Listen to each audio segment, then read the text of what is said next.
tatlo yung sa akin eh. Yung una, sa education. Foundation muna tayo. Ayusin yung education para at least tama naman yung paglaki ng mga estudyante sa kung anong pwedeng gawin. Knowledgeable sila sa mga, yun nga, parang like for example, sex education, financial education, all of those things para solid naman yung kapag like naging adult sila. Number 2, essentially yung transpo dito para solid yung train, tricycle, jeep. Tapos hindi yung traffic palagi. Tapos pangatlo, yung tamang allocation siguro ng mga like funding sa mga nangangailangan, mga projects na pwede pang tulong. Ayun, mga tawag doon? Mga ano yung dole out? Ayuda. Oh, ayan o, ayuda. Speaking of ayuda. Charity ba? Oh.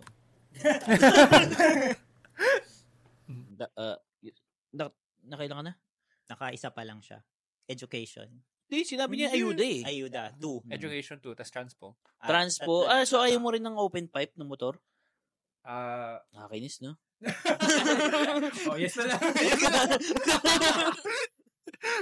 Magpe-petition talaga. Illegal yun, di ba? Illegal yung Oo. Pero by ordinance lang eh. So, gagawin kong batas pag ako talaga naging presidente. O papagawa ko sa Senate, gagawin, i-impeach ko lahat ng kumontra. Kabahan na kayo mga naka-open pipe ng motor. Motor ka ba, Raven? Hindi ako nagmo-motor. Parang ayun, bicycle lang, pero sobrang rare na nangyari yun. Matagal na hindi na ako. Saan polo nagbabike ka? Matagal nang hindi na ako nagbabike pero pwede. At least recently. Kasi, nag-gym ako. Uy, same. Yun, no? Meron kaming anytime fitness dun eh. Sa Antipolo? Sa Antipolo. Pero kasi problema dun yung parking. Kasi, di ba malaki yung SM Antipolo parking? Sa may Central Mall siya, yung place ng anytime fitness namin. Ang problema dun, dati pwede kang maghintay ng parking. Ngayon hindi na. So, parang talagang like iikot ka sa mga daanan doon, hindi ka pwede maghintay. So parang naisip ko, what if mag-bicycle na lang papunta doon? Ano na lang. Alam mo kami, nag-bike kami dati sa pandemic eh. Antipolo, di ba? Nakinig siya ng podcast. Ay, nakinig ako sa... Sabi na natin yun? Sabi niyo yun. Ayun, tapos, actually maganda sa Antipolo eh. Parang, pero yung papuntang Antipolo, yun yung hindi masaya, no? Oo, yung traffic. Yung traffic. Marcos Highway ba yun? Ortigas Extension. Oo, Ortigas Extension. Di ba sobrang traffic ang sikip, no? So, sana kung yung lane na yun, may bike lane man lang na maayos, kalsadang maayos, ganda sana kung mag-Antipolo lagi. No? Pero masaya doon sa Antipolo eh. Lalo yung Pinto. Punta ka na doon? Oo. Pumunta kami. Nag-bike kami. Papunta ang Pinto. Yung mga trip namin dati, ngayon, wala na. Podcast na lang. Kasi, dami kasing trip ni Lance na na laging napupunta sa ewan ko. Tapos under the rug. Oo, kasi kay enabler ako eh. Enabler ako sa trip niyan eh.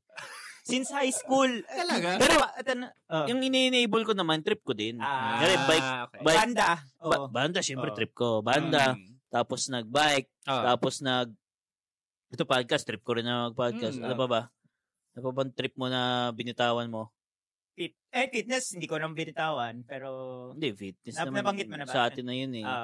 Oo. So, habit na yun yung mga yun, ano pa ba? Mga hobbies ba? Marami ba? Ayan, laruan. Wala naman eh. Hindi, natin eh. Tradition natin yan. Tradition. Hanggang maging 65 tayo. Hindi, yung tradition namin, every 14th month, bumibili kami ng laruan. Sa field bars. Ayan. So, hanggang 65, diba? Hanggang 92. Lahat ng superhero, kompleto na. Iyon, no? Ayun. Ano nga pag-usapan natin? Yung maraming gustong gawin. Okay. So yun, isa yung biking doon. Pero yung biking din kasi medyo taxing din kasi dahil mong oras na kailangan physically tsaka sa oras mo, 'di ba? Dahil mong i-give up doon eh. Ayun. Paano niyo yung binabalanse sa pag-gym niyo if ever? Kasi cardio yun eh. Hindi, yung time na yun, hindi pa kami nag-gym. Parang seasons kasi kami eh. No. Yung marami kaming trip, pero halimbawa ngayong podcast season. Kaya anytime, feeling ko mawawala tong podcast na to eh. Oo. Ibang shiny object naman yung Siguro vlogging naman. Baka mag-cooking show Uy, sila. nag-vlog tayo. Ay, may vlog era? Meron ka May ba? vlog tayo. Lazy Bikers. Hindi, Viking era yun eh. Viking era yun. Oo. Viking era yun. Siguro next time, mga naman, cooking. Ay, wala pa akong cooking era. Cooking era, natuto sila. Ano pa ba? Ewan ko, tingnan natin. Ano natin mangyayari? After 52 episodes, anong gagawin ni Lance? Low partner era. Ha? Ano daw? Low firm era. Low firm era. So, ano ka na nun? Kafka-esque ka na nun? Kafka-esque. Ako na yung nangka-Kafka-esque sa mga associate. Hindi, pero Hindi ako ganun sa future. Enjoy naman yung mga gantong trip. Kasi ako, gusto ko talaga mag-podcast. Siguro, I'm just the guy that needs a little push. Wow. Or pull. Pull siguro. Naka-discuss. Anyway. Sino nandyan? Ano meron? Audience ba? Anyway. So, ano ka ngayon? Ako si Rivin. Hindi, full-time. Hindi mo siya malilabel. Ano ba? Ganun ba? Oo. Hindi ka full-time what guy? Oo. Kaya nga, yung mga interview natin, maraming passion. Kasi yun natin yung mula pagkabata niya, Ateneo, Hawaii, Ateneo. Di ba tama ba ako? Oo, tama. Ateneo, Hawaii, Ateneo. Tama. Hindi na natanong. What came after... Singapore naman. Singapore. Oo, Singapore naman. Anong nangyari sa Singapore? Sa Singapore, nung nag-graduate na ako, parang feeling ko, gusto ko mag-art. Art? Ano yun sa mga magulang ko, parang gusto ko mag-art, mag-digital art. On top of being a writer. So parang, doon naman si mga magulang, like super supportive. So super thankful ako doon. And then, yun na, parang naglayas na ako papuntang Singapore. To study digital art. Any notable works? Yes, meron. Sige, gusto mo i-plug natin dito. Plug ba dito? Pwede naman. Ano yun natin? Sige, gusto ko rin makita eh. Oo, for sure. Yes, kung gusto mo picture or journey muna. Hindi, natin. Yung kwento mo. Video podcast. Papaedit natin sila. So. Okay. Pa-edit. Ito. So, I mean, ano na lang siya? Like, graphic novel ba siya? Or... Hindi ka dito. Ito yun. Ito, ano ba to? Ano ba to? Hindi ka dito yung... Ano to? Hindi, mataas yung screen eh. Dito. Dito. Tapos yung screen. Ano to? Ano tong baby mo? Sige. Yung ito. Yung pinaka... Ano to? Ano tong... Pinaka-notable. Ito ba yung bread and butter mo? Pinaka-notable kasi yung naging course ko was Concept Art and Illustration. Yun yung... Sa SG? Sa SG. Tapos 1 year yun na technically parang hindi 1 year kasi sobrang torture siya na isipin nyo, parang 4-year degree sa college nyo. Pero imbes na i-shortcut na parang 1 year na lang, ikram natin to sa 1 taon. 1 year lang siya. 1 year lang siya. Yung 4 years ginawang 1 year. Yung 4 years ginawang 1 year. Pero wait lang, may background ka sa digital art or Wala. art mismo? Wala. As in zero, kahit traditional art? Yung the drawing. Yung parang yung parang, uy, may cute anime girl. Subukan kong may ganun. Yung parang ganun. So, parang, pen and paper and pencil lang paper muna. and pen lang. Ganun lang siya. Simula nung bata ka pa nun siguro. Hindi. Nung high school, may parang art classes. Pero alam mo yung parang art teacher na sa high school. Parang hindi ganun yung lang. for hobby or what? Walang ganun. So, literal na parang pagkapasok ko dun, empty ka pa ako. Oo. Na parang, shit. Kala ko, hindi siya mahirap, pero sobrang hirap niya. Yung literal... Lalo kung beginner... I mean, beginner type ka pa nun. Sobrang, empty cup talaga. Kasi like siguro beginner. yung mga kasabayan mo, mga ano na. May mga ilan na parang nag-hobby na, gano'n. Pero, may experience na sila. Ako talaga parang, hello, wala. So, sobrang nahirapan ako kasi, yun nga, every single day, kumakain ka, tsaka umiinom ng art. Like, every single day may homework. Yung tipong wala kang weekends. Sa'yo naman nun. Ay, walang Sundays nun? May, parang yung mga class namin, hindi naman siya everyday, pero dahil sa workload, parang wala kang weekend. Yung ganun. Pag weekend, gumagawa ka ng art. Gumagawa pa din. As in, like, naman nun. as in, wala akong buhay, na art lang talaga. Parang yung heaven mo, AJ, Oo. Tapos, naging masochista ako kasi katapos ng 1 year na yun, nag-apply ako para sa advanced program naman. Yun, ang masaya. So, 6 months naman nun. So, yung 6 months na yun, kala ko, okay na kasi may experience na 1 year. Hindi, parang yung 6 months, 4-year degree ulit na ginawang 6 months naman. Mas mahirap na. Mas mahirap siya talaga. So, anong gamit mo? Like, ano ba? As in Photoshop, Wacom, tapos, Wacom. Wacom na, ano tawag dun? Ayun, Wacom ganun, tablet. Wacom. Hindi yan. Tablet lang yan eh. Ano lang yan eh. Yung tawag dun. Ano lang yan, yung... Parang ganun siya. Hindi yung may screen. Ang tawag doon? Ito, Wacom. Meron namang mga may screen, pero yung ginagamit namin, hindi, Wacom Intuos Pro, medium size, Okay. yung ginamit namin. So, yung tipong walang screen, yung tipong nakatingin ka sa monitor, gumagano'n ka lang. Ganun. Ganun siya, oo. Ganun yung gamit ko eh.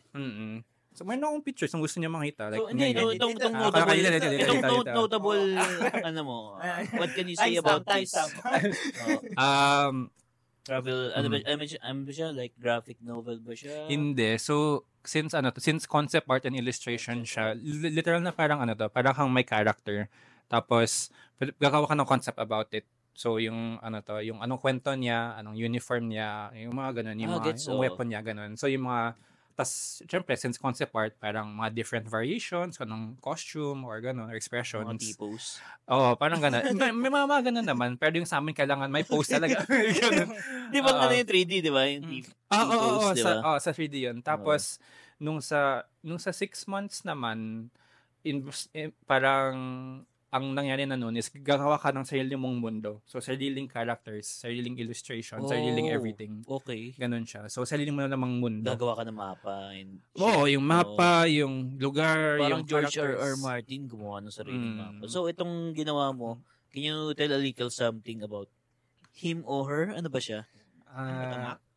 Hindi, yung character niya. Maraming characters Which one? 5 Itong yun main character niya. si main character. So, main character nung sa advanced course ko, pangalan niya si Ridgevale. Ayun, Ridgevale pangalan niya. Tapos, main character siya ng... Ano may spell yun? Ridgevale. Ridgevale. Ridgevale! Ganon. Yung kwento niya is essentially, think yung setting post-apocalyptic. Tapos, dystopian. Dystopian conditions. Tapos may mga mutations, ganun, dahil, syempre, parang environment or biological shit na nangyari. Tapos nandun siya sa wastelands area. Parang may zombie apocalypse ba? Or may mutants, ganun, oo. Tapos nakatira siya sa isang settlement na naatake ng mga mutants.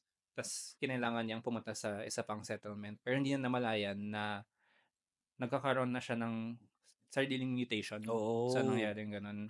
So, ngayon, yung purpose niya sa settlement is itago yung mutation na yun.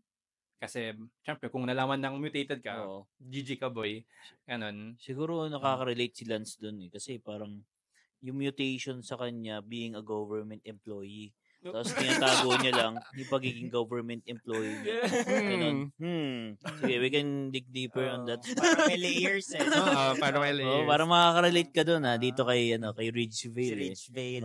Ano bang art style to? Anime or cartoon? Yung art style niya, yung pinili ko was essentially, alam mo yung show na Arcane?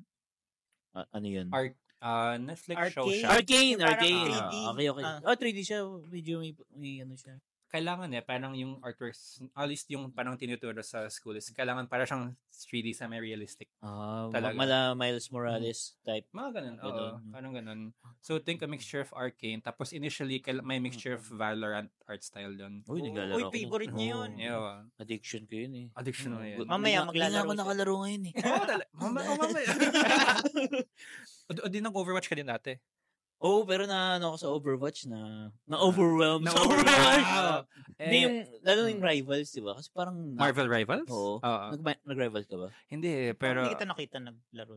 Kasi sobrang siya, parang Overwatch. Sobrang parang knock-off siya ng Overwatch. Ang pagkakaiba lang, yung mga heroes na gamit doon. Mga Marvel characters. Wala lang, sobrang OP din kasi. Kasi kalaban mo doon, syempre, mga children siguro, unemployed, ang daming oras. Pati sa Valorant yung problema ko parang na-outfrag na ako palagi kasi nga sila ang dami ng time mag-practice, maglaro. Sa bagay. Tapos ako, 9 to 12 hours na sa labas, tatrabaho, di ba? So, I mean, ano ko naman yun eh. It's just my way of relaxing eh. Kaya ako nagbabalorant din every day. Every day. It's ko Way of na, relaxing. yung Overwatch tsaka Marvel, layman ako, wala ko alam dyan. Okay. Yung Overwatch tsaka Marvel Legends, para siyang work for you. Pero yung Valorant, para siyang... Hindi kasi maraming complications yung Marvel Legends. Wala akong gustong analogy gawin doon, man. Pwede bang... I just like them both.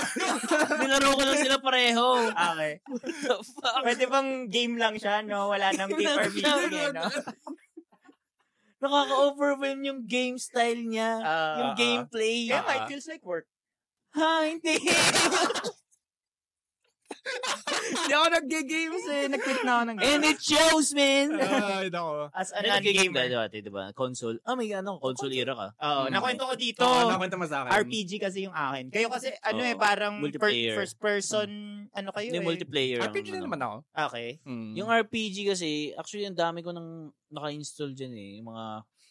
Yung Batman, Arkham ba yun? Tsaka, yung Witcher series. Tapos di ko nalalaro. Kasi nga, parang, number one, wala na akong time maglaro siguro. Kasi nagbabalorant ako eh. Parang mas, yung dopamine, di ba? Nakaka-hike ng dopamine pag nakakapatay ka, di ba? Pag mga RPG, medyo low dopamine kahit papaano yun eh. Kasi pag maglalakad ka, relaxing, di ba? And all, di ba? Pero pag sa mga ganun kasing multiplayer, parang siguro doon nakakuha yung addiction eh. Yung pag nakakapatay ka eh. Dopamine hit. Dopamine hit. In-hit ako for dopamine siguro. Anyway, no. Anong nangyari? Nasaan na tayo? Ano ba Si yung Rich favorite Vale. games? Ano ba yung favorite games niyo? Anong category na lang para ano? Hindi, kapag sa'yo. FPS ka eh. Ikaw, RPG kasi. Ako, MMO or RPG eh. Ay, isa lang yun. Alam mo ba may kami, may Ragnarok era. Ay, Nabutan mo ba yun? Nabutan ko naman yun, oo. Nabutan mo yun? Nabutan ko yung Ragnarok era. I feel so old eh. Diba may Ragnarok era pa tayo, tapos nagkikita pa tayo ng kapatid mo sa may Islud na bridge, tapos nag-screenshot pa tayo. Nagbibenta ba kayo nung Ragnarok era? Bebenta ako ng Poringal nun eh. Bibili ko sa Frontera sa NPC kasi tagu yun. Tapos bebenta ko sa Tulay sa Islud for a higher amount. Saya no, parang minsan sarap bumalik na lang sa ganang buhay. Simple lang eh, no? Simple lang na Ragnarok ka lang, tapos ngayon, fuck. Yung mga previous games like, I don't know, at least yung mga nilaro ko, Warcraft, AutoJam. Hindi ko alam. Yung AutoJam. Counter-Strike. Ano pa ba? Dota. Dota din. Ano ka, more on console or PC? PC lang talaga ako. Dati, hanggang PS1 or PS2 lang yata ako. Tapos wala na, PC na ako. Console ko lang yung Switch. Nintendo Switch. Hindi ko nga malaro din eh, di ba? Hindi ko rin malaro eh. So, daming ang hirap mag-balance ng game.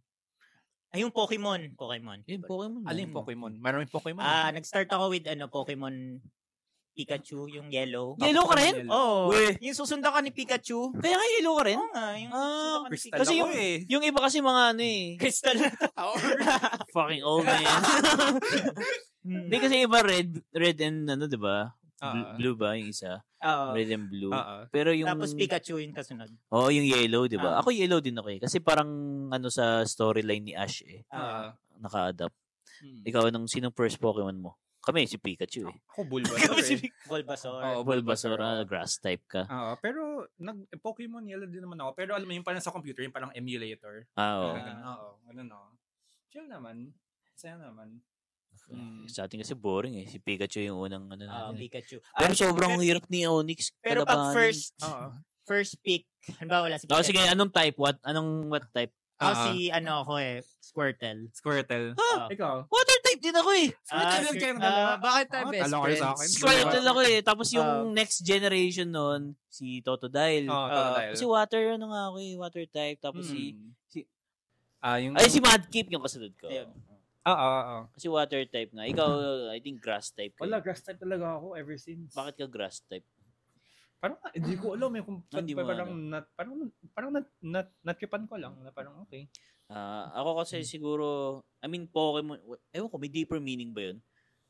Actually, meron mas ba? Flexible ka, mas fluid ka. Hindi, ang sa akin kasi, since Yellow ngayong nauna kong nilaro, ang first na kalaban mo doon si Brock. Oo, si Brock. Tapos puro bato, di ba? Oo, puro bato.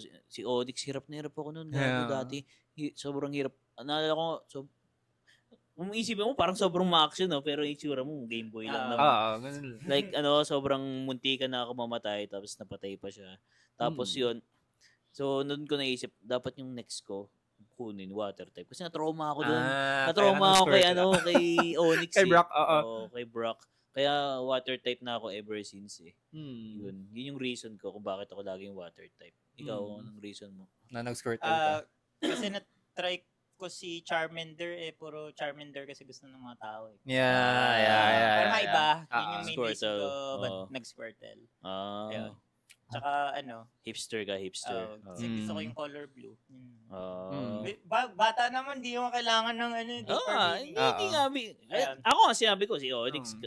Sobrang hirap na hirap kasi ako dun Yun nga Ako yata masokista kasi. Anong Pokemon nilaro mo una? Kasi Bulbasaur kasi grass type yun, di ba? Hindi, anong Pokemon version? Crystal.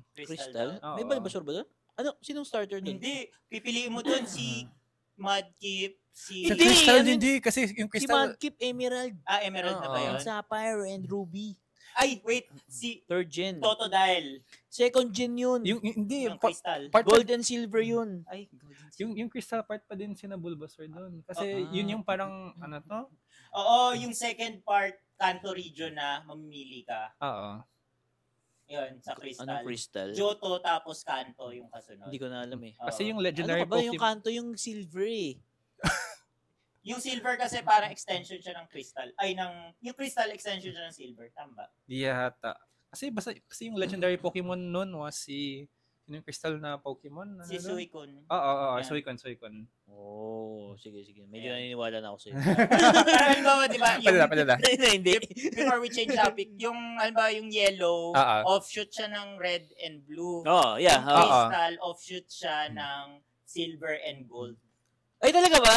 Okay, TIL. Tapos yung emerald, offshoot siya ng Sapphire and Ruby. Parang may in-between na version Okay, gets. After the next. Tapos yung choices, same lang na Pokemon. Gets. Paano mo nalaman yun? Paano mo nalaman yun? May ligawan ko sa Pokemon dati. Okay. Yung episode, di ba, sabi ni AJ, ano ba gusto ko when I grow up? Pokemon Master. Ako nga, sinabi niya yun. Sa previous episode. Sinabi niya yun. Right. Pala. Kaya yun, going to the next question. Ito na tayo. Ay, okay. Ayan, yung closing. Yung question na lagi naming tinatanong. Okay. What would you do if money were not an issue? If money wasn't an issue, then pretty much ang gagawin ko is, actually yung ginagawa ko ngayon. Pagtuturo. Ibig sabihin, money is not an issue sa'yo ngayon? Ibig sabihin, parang sky's the limit ba?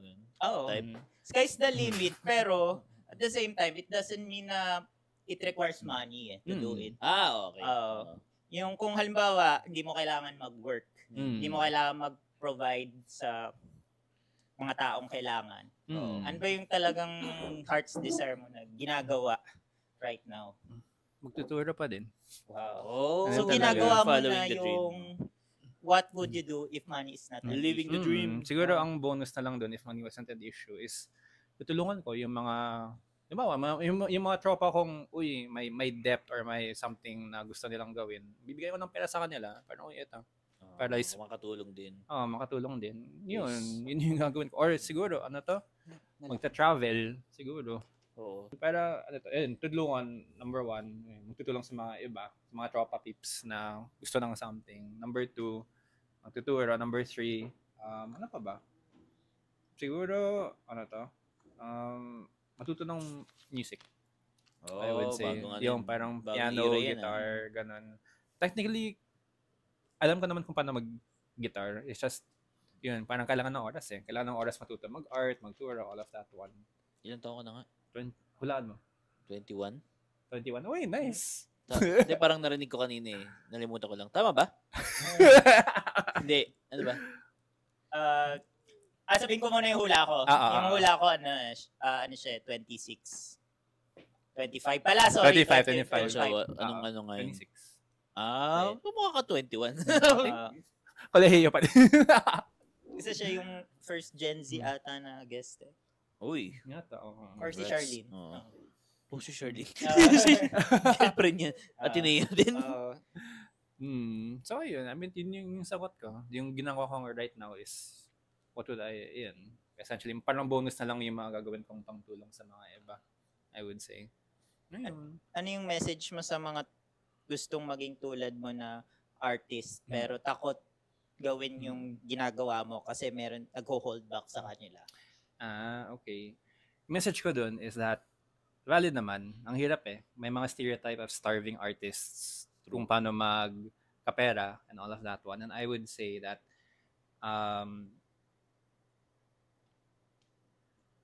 kailangan maging open yung minds nyo na mag-aral din about business. Hindi lang art. Kasi hindi, parang okay, let's say sobrang solid mo mag-art, pero if hindi mo alam kung paano i-market yun, ibenta yun sa mga tao, hindi ka makakapera. Number 2 as well is think about kung paano mo siya gagawing, I would say, perhaps pwede din passive income para magawa mo talaga yung art mo. Pwede kang magturo, pwede kang mag-build ng course, pwede mag-sell ng products, para at least kapag marami ka ng pera through passive income, pwede ka na mag-art sa kahit anong gusto mong gawin na art. Yan. So, yun. Hopefully, that helps with that journey.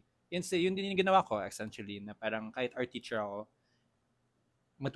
natutunan kong paano mag-business, maging solopreneur, para, ayun, pwede ko din yung ituro sa mga iba na nahihirapan magbenta ng art, essentially. So, kung gusto nilang bumili ng art mo or magpaturo sa'yo ng art, where can people find you? Wait lang, saan ka magtuturo ng art? Like institution or one-on-one? Online daw eh. Online, like Fiverr, gano'n? Zoom lang. I mean, isang platform. Okay. Ito, pa-plug niya na. Wala pa. So, wala pang plug kasi ginagawa ko pa yung website ko through Squarespace, essentially. So, once natapos na yun, at least pwede ko nang ilagay sa mga social media ko. Pati yung social media ko naman is just Xiventale. So, Xiventale. Kahit i-Google search na yun, ako lalabas. Yun. Anong program ang gamit dapat? Photoshop ba or in terms, pwede naman kahit as long as may mga Illustrator functions na na nandun. Diba, kung paano mag-mask or yung mga different brushes. Ganun. Pero at least yung ginagamit ko is Photoshop. So, yun yung mas kilala ko. Photoshop din. Siguro pwede mong turuan. Yeah, sure. Oo nga, no? Baka pwede mong teacher mo. Yung weakness ko, Illustrator eh. Okay. May idea, may ano ka ba ng background sa Illustrator? Wala akong background sa Illustrator eh. So mainly Photoshop. Photoshop. Kasi alam ko na yun din yung goal mo eh. Alin? Digital art. Mag-drawing. Digital art mo. Yun yung sabi mo sa mga goals mo. Pero yun nga, Nakinig siya eh. Medyo, rin siya eh. Under the rug eh. Naging under the rug. Kasi nga, wala ka ng time, puro ka work. Pag uwi mo yung bahay, pagod. The dorm, magbabaloran ka pa. Minsan, magpa-podcast ka pa. Wala ka talagang oras. Magluluto pa. Nag-meal prep to. Calorie counting. Wow! Gym. Daming gagawin. Taxing yung mga parang, pero siguro limiting belief yun eh.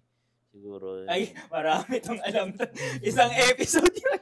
Siguro limiting belief yun na yung mga pinagsasabi ko, limiting belief yun eh. I can shoot myself with a limiting belief gun. May tawag natin, diba? Mga ganong mga nagre-reason ka na. Lahat ng excuse sa limiting belief. Kasi yun nga, maybe a little push siguro. Maybe kailangan... Or pull?